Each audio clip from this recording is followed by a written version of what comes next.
고린도전서 1장 18절에서 25절입니다. 다 같이 함께 읽겠습니다. 십자가의 도가 멸망하는 자들에게는 미련한 것이요 구원을 받는 우리에게는 하나님의 영광이라. 기록된 바 내가 지혜 있는 자들의 지혜를 멸하고 총명한 자들의 총명을 폐하리라 하였으니, 지혜 있는 자가 어디 있느냐, 선비가 어디 있느냐, 이 세대에 변론가가 어디 있느냐. 하나님께서 이 세상의 지혜를 미련하게 하신 것이 아니냐. 하나님의 지혜에 있어서는 이 세상이 자기 지혜로 하나님을 알지 못함으로 하나님께서 전도에 미련한 것으로 믿는 자들을 구원하시기를 기뻐하셨도다. 유대인은 표적을 구하고 헬라인은 지혜를 찾으나 우리는 십자가에 못 박힌 그리스도를 전하니, 유대인에게는 끄리끼는 것이요 이방인에게는 미련한 것이로되 오직 부르심을 받은 자들에게는 유대인이나 헬라인이나 그리스도는 하나님의 능력이요 하나님의 지혜니라. 하나님의 어리석음이 사람보다 지혜롭고 하나님의 약하심이 사람보다 강하니라. 아멘. 오늘도 하나님의 은혜가 여러분의 삶 가운데 가득하기를 바랍니다. 여러분들이 하는 모든 일들 가운데서 주의 영광을 드러내기를 주님의 이름으로 축복합니다. 사람들이 어떤 일을 하는 데 있어서 기본적인 생각들이 이렇습니다. 제일 먼저 묻는 것이 재미있느냐 없느냐. 그 일을 할 때에 우리가 재미있는가 없는가에 따라서 일을 결정합니다. 그래서 재미있으면 하고 재미없으면 그 재미없는 것을 왜 해? 라고 이야기를 하기도 합니다. 또 다른 기준은 이것이 나에게 이익이 되느냐 되지 않느냐, 이것이 또 일을 결정하는 데 있어서 중요한 요소이기도 합니다. 자기에게 유익이 되면 그 일을 하지만은 그것이 손해가 되면 그것을 하지 않으려고 합니다. 또 하나의 기준이 있다면 그것은 나와 관계 있는가, 내 주변 사람들과 관계 있는가 없는가, 이것이 또한 일을 결정하는 데 있어서 중요한 요소이기도 합니다. 그래서 이러한 것들을 가지고 사람들은 재미있거나 혹은 이익이 있거나 혹은 나와 관계 있는 일들을 하거나 이런 것들을 분별하는 것을 지혜라, 그렇게 이야기를 하기도 합니다. 이것은 단순히 눈에 보여지는 이 세상의 기준이라 그렇게 말할 수가 있겠죠. 그러나 하나님께서는 이 세상이 모든 것은 아니다라는 것을 말씀하고 있습니다. 이 세상에 보여지는 것이 다가 아니다라는 말이죠. 다른 표현으로 말하면 이 세상 이외에 또 다른 세상이 우리들에게 주어져 있다라고 말하고 있습니다. 그 또 다른 세상을 바라볼 줄 아는 눈을 가진 사람이 참 지혜자라, 그렇게 말할 수가 있겠죠. 오늘 사도 바울을 통해서 십자가의 도에 대해서 이야기를 합니다. 여러분, 십자가는 어떤 것입니까? 십자가는 로마 정부에서 가장 악한 죄인에게 가하는 형벌입니다. 그래서 이 십자가는 그냥 단순히 죽이는 것이 아니라 최고의 악한 사람에게 내려지는 형벌이기 때문에 십자가의 형을 받았다라는 것은 최악질 범죄자다, 그렇게 표현할 수 있습니다. 그런데 이 십자가가 예수 그리스도를 통해서 새로운 전환점을 맞이하게 되죠. 예수님이 십자가에 달려 죽으심으로 말미암아 이것은 오히려 영광의 자리라고 말할 수가 있겠습니다.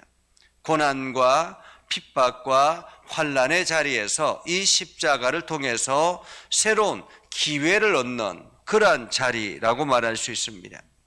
십자가는 고통의 시간입니다. 십자가는 멸망의 길이라고 말할 수 있습니다. 그러나 예수 그리스도를 통해서 주어지는 십자가, 예수 그리스도께서 걸어가신 그 십자가는 바로 우리들에게 구원의 길을 허락하기 위해서 주어진 십자가다라는 것입니다. 고린도 교회가 여러 가지 많은 갈등들이 있었다고 하지요. 그 중에서 각 팝을, 나는 아볼로파, 나는 바울파, 나는 게바파, 나는 그리스도파, 이렇게 파벌 싸움이 아주 심했다라고 이야기를 합니다. 사실 그럴만도 하죠. 사도 바울이 교회를 세우고 난 다음에, 사도 바울이 다른 지역으로 옮기고 난 다음에 이제 아볼로가 들어와서 그 교회 사역을 시작했으니 이제 아볼로를 따르는 것이 당연하죠. 그런데 사도 바울이 전했던 그 메시지가 강렬하게 남아있던 사람들은 사도 바울을 늘 그리워하게 되었다라는 거죠. 마치 교회를 열심히 오랫동안 목회했던 목사님이 은퇴를 하고 나면 새로운 목사님이 등장합니다. 그 새로운 목사님이 그 목회를 이어받았을 때 그 새로운 목회자의 목회 방향이 좋은, 자기에게 맞으면 좋지만은 맞지 아니하면 계속 과거의 목회자의 목회를 그리워하게 되는 것이죠. 그것처럼 고린도 교회도 계속 그러한 갈등들이 있었습니다. 그러다 보니까 베드로파 그리고 그리스도파 이렇게 나누어져서 교회가 큰 갈등을 겪게 되었다라는 것입니다. 그렇기 때문에 이러한 갈등의 주요 원인이 무엇일까? 여러분, 교회 안에 갈등의 원인은 무엇일까요? 교회가 갈등을 일으키는 이유는 무엇일까요? 그것은 바로 자기 나름대로의 권력 혹은 자기 나름대로의 재미 혹은 자기 나름대로의 이익, 이러한 것들을 가지기 위해서 만들어지는 하나의 그룹이라 그렇게 말할 수가 있겠습니다. 교회는 무엇으로 시작이 됐는가라는 것을 오늘 사도 바울은 다시 한번 우리들에게 기억하라라는 말이죠. 교회는 어디로부터 시작이 되는가? 여러분, 교회는 어디서부터 시작이 됩니까? 예수 그리스도의 십자가, 그 십자가를 통해서 교회가 세워지게 된 것입니다.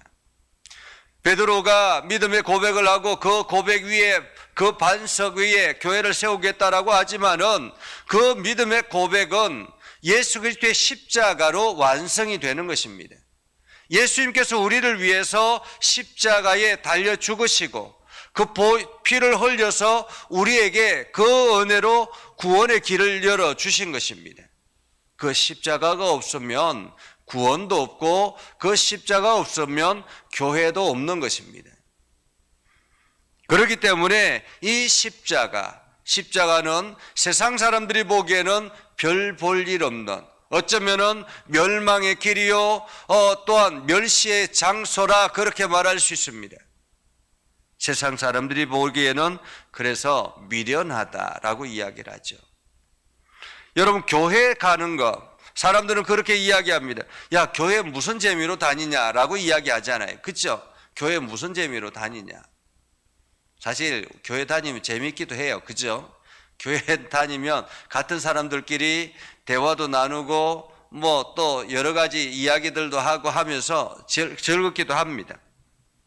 그러나 무엇보다도 교회는 세상적인 관점에서 재미가 아니라, 세상적인 관점에서 보면 하등의 재미도 없는 것 같은 그러한 느낌을 가집니다. 그래서 멸망하는 사람들, 여기서 멸망하는 자들은 누구를 말할까요? 교회 밖에 있는 하나님을 알지 못하는 사람들을 말하죠. 그들은 하나님을 알지 못하기 때문에 하나님을 인정하지도 아니하고 하나님의 말씀대로 살아가지도 않기 때문에 그들의 인생의 마지막은 멸망이다라는 것입니다. 멸망이다. 그 멸망하는 자들에게는 미련하게 보인다라는 거예요. 미련하게. 교회는 아무런 재미없는 그러한 공동체처럼 보인다라는 것입니다. 그러나 구원을 받은 우리에게는 이것이 하나님의 능력이다. 구원을 받은 구원받은 우리는 누구입니까? 예수 그리스도를 주로 고백하고 하나님께서 당신의 아들을 이 땅에 보내시는 이유가 나를 구원하기 위해서임을 우리가 고백하고, 예수 그리스도께서 나를 위해서 십자가에 달려 죽으시고 죄의 모든 문제를 해결하시고 하나님의 거룩한 백성이 되게 하셨다라는 것, 이것을 믿는 사람들, 그들에게는 하나님의 능력이다. 예수님이 주신 그 은혜, 예수님께서 이 땅 가운데 행하셨던 그 능력이 오늘 우리들에게 주어지는 것이기 때문에 그것이 곧 하나님의 능력이다라는 것입니다. 십자가의 도는 하나님의 능력입니다. 하나님께서 우리를 구원하기 위한 구원의 능력입니다. 그래서 성경에 이렇게 기록됐던 것처럼 내가 지혜 있는 자들의 지혜를 멸하고 총명한 자들의 총명을 폐하리니 라고 기록됐던 이 지혜, 세상 사람들이 보기에는 지혜는, 세상 사람들이 보기에는 잘 살고 즐겁게 보내고 행복하게 살아가는 것, 이것이 지혜롭게 사는 것이다 라고 이야기하지만은 그것은 어디까지나 세상 사람들이 살아가는 지혜이죠. 그런데 이것이 하나님 나라를 향해서 가는 길에는 하등의 도움이 되지 않는다라는 것입니다. 그래서 지혜 있는 자가 어디 있느냐, 선비가 어디 있느냐, 이 세대의 변론가가 어디 있느냐, 하나님께서 이 세상의 지혜를 미련하게 하신 것이 아니냐. 이 세상의 지혜를 미련하게 하신 것, 그것은 바로 십자가를 통해서 주어지는 놀라운 역사, 반전이죠. 반전. 세상 사람들이 보기에는 멸망의 길인 것 같고, 세상 사람들이 보기에는 실패의 길인 것 같고, 세상 사람들이 보기에는 아무런 도움이 되지 않는 길인 것 같은데, 그것이 오히려 하나님께서는 이것이 바로 구원의 길이요, 은혜의 길이요, 반전의 길이다라는 것을 말하고 있는 것입니다. 그래서 세상 사람들이 보기에는 이 하나님의 지혜를 도저히 알 수도 없습니다. 이 세상이 자기의 지혜로 하나님을 알 수가 없습니다. 자기의 지혜로 하나님을 알 수가 없습니다. 아무리 열심히 공부를 해도 하나님을 알 수가 없습니다. 저희 그 아내의 처가죠. 처가의 고모부가, 처가의 고모부가 철학관을 하시는 분이 있어요. 철학관을 하는데 제일 처음에 저희가 이제 결혼한다라고 하고 제가 신학을 한다라고 하고 이렇게 하니까 당신도 성경을 잘 안다고, 성경을 몇 번이나 읽었다고. 그러니까 철학관을 하시는 분들도 성경을 읽는데요. 그래서 성경에 대해서 잘 안다라는 것입니다. 이게 성경을 지식적으로 아는 것과 경험적으로 아는 것은 차이가 있는 거예요.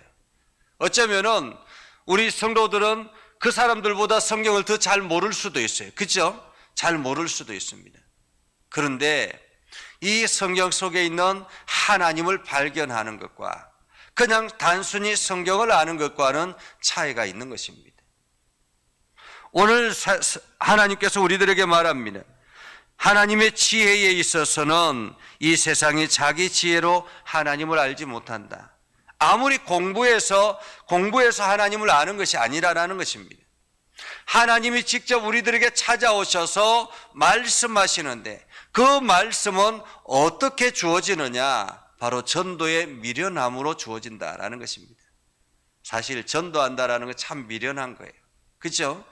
전도하면 이 예수를 믿고 이렇게 하면 뭐 금방 뭔가 좋은 일이 생기고 이러한 일들이 일어나면 좋지만은 그렇지 않잖아요.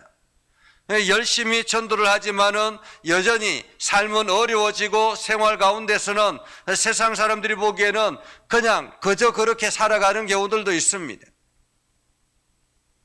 하지만 오늘 하나님께서는 그 전도에 미련하는 것을 통해서 믿는 사람들을 구원하기를 원하신다.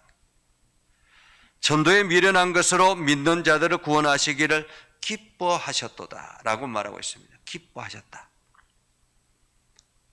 전도에 미련한 것으로 하나님께서 기뻐하시는 그것은 바로 내 입술을 통해서 전하는 전도, 이것이 하나님을 기쁘시게 하는 일이다.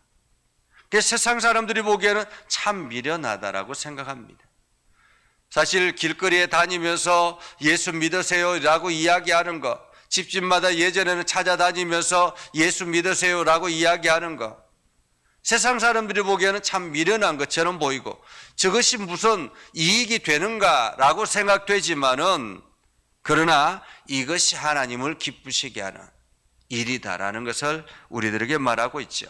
그러면서 한 영혼이라도 주께로 돌아오면 그것 또한 하나님께서 기뻐하는 일이다라는 것입니다. 유대인들은 뭔가 이적을 바라고 있습니다. 그래서 예수님에게 계속 표적을 보여달라고 이야기하잖아요. 메시아가 어떤가, 당신이 메시아며 표적을 보여달라. 끊임없이 표적을 구합니다. 헬라인들은 지혜를 찾는다. 세상의 근원을 찾아 나가는 사람들이 바로 헬라인, 철학자들이죠. 철학자. 여기서 헬라인들은 철학자들을 말합니다. 그러나 우리는 십자가에 못 박힌 그리스도를 전하니 유대인에게는 끄리끼는 것이요 이방인에게는 미련한 것이다 라고 말하고 있습니다. 유대인들은 자기네들이 예수 그리스도를 십자가에 못 박았으니 그들에게는 늘 예수님의 십자가가 그들에게는 불편한 일이죠. 불편한 존재. 그래서 오히려 사도 바울이나 이러한 사도들을 통해서 복음을 전할 때 유대인들이 계속 박해를 하잖아요. 왜냐하면 자기네들이 예수를 십자가에 죽였기 때문에. 하지만 오늘 하나님께서는 우리는 십자가에 못 박히신 그리스도를 전하니 유대인에게는 끄리끼는 것이요 이방인에게는 미련한 것이로되 오직 부르심을 받은 자들에게는 유대인이나 헬라인이나 그리스도는 하나님의 능력이요 하나님의 지혜다 라고 말하고 있습니다. 하나님의 능력이요 하나님의 지혜다. 교회는 무엇으로 시작이 되느냐? 교회는 예수 그리스도의 십자가의 도로부터 시작이 됩니다. 예수 그리스도의 십자가가 없으면 교회도 없는 것입니다. 그렇기 때문에 교회는 세상적인 이익 집단이 아니다라는 사실을 우리는 기억해야 합니다. 그래서 어떤 상황에서든지 가장 근본적인 것은 예수 그리스도의 십자가, 그것이 최우선이요 최고의 기준이 되어야 된다는 것을 우리들에게 말씀하고 있죠. 오늘 우리의 삶도 마찬가지입니다. 우리의 삶도 세상적인 기준이 되는 것이 아니라 예수 그리스도의 십자가의 도가 우리의 삶의 기준이 될 때 하나님은 우리의 삶을 기뻐 사용하신다라는 사실을 기억하시기 바랍니다. 그래서 오늘도 여러분들이 십자가의 도가 여러분들에게는 하나님의 능력으로 나타나는 귀한 역사가 일어나서 여러분들을 통해서 하나님의 능력이 세상에 끊임없이 흘러가기를 주님의 이름으로 축복합니다. 기도하겠습니다. 거룩하신 아버지 하나님, 은혜를 감사합니다. 하나님의 말씀을 붙들고 주의 역사 안에 들어가기를 원합니다. 하나님, 오늘도 우리가 십자가의 도를 붙잡고 그 길을 걸어가기를 소망하오니 하나님, 저희들에게 큰 은혜를 더하여 주시옵소서. 하나님의 능력을 더하여 주시옵소서. 우리의 입술을 통해서 복음이 선포되고 우리를 통해서 하나님의 사랑이 전하여질 때 하나님의 능력이 그 가운데 역사해 주시고 하나님의 위대함이 온 세상에 드러나도록 우리를 사용하여 주옵소서. 우리 예전교회를 긍휼히 여겨 주시고 예전교회 모든 성도들을 복되게 하여 주시길 원합니다. 아버지 하나님, 특별히 우리 장로님들을 붙잡아 주셔서 강건하게 하시고 하나님의 놀라운 역사가 일어나게 하시고 주님의 크신 은혜가 넘쳐나게 하옵소서. 아버지 하나님, 우리 장로님들이 하는 모든 일들마다 주의 은혜와 사랑이 넘쳐나게 해주셔서 온 성도들을 위해서 헌신하며 달려갈 수 있도록 하나님 인도하여 주시옵소서. 아버지 하나님 육체를 건강하게 하여 주셔서 속히 회복되게 하셔서 아버지 성도를 돌보고 또한 교회를 세워나가는 일에 힘을 다하도록 우리 장로님들을 붙잡아 주시옵소서. 우리 권사님들과 집사님들을 지켜주시길 원합니다. 주님의 능력 안에 가게 해주시길 원합니다. 십자가의 돌을 붙들고 나아갈 때마다 우리 권사님들과 집사님들의 모든 삶을 인도하여 주시고 하나님의 은혜와 복이 넘쳐나게 하옵소서. 그래서 하는 모든 일들마다 좋은 열매들을 맺게 하시고 하나님의 영광이 드러나게 하여 주시옵소서. 아버지는 어린아이로부터 장년에 이르기까지 예전께 모든 성도들을 복되게 하시고 특별히 육신에 연약한 이들을 주님 강하게 붙잡아 주시고 성령으로 치료하여 주시옵소서. 성령으로 치료하여 주시옵소서. 깨끗하게 하여 주셔서 모든 나쁜 기운들은 예수 이름으로 멸하게 하여 주시옵소서. 오늘도 주님의 능력 안에 가게 해 주시옵소서. 이 나라와 온 열방을 긍휼하게 해주시고 이 나라와 온 열방이 주님의 주권 아래 온전히 순종케 하여 주시옵소서. 예수님의 이름으로 기도드리옵나이다. 아멘. 이제는 우리 구주 예수 그리스도의 은혜와 하나님 아버지 극진하신 사랑과 성령님의 감화 감동 역사 위로 교통하시며 은혜가 주의 말씀 안에 있는 믿음의 백성들 위해 하는 모든 일들 위해 영원토록 함께 하옵시기를 간절히 축원하옵나이다. 아멘.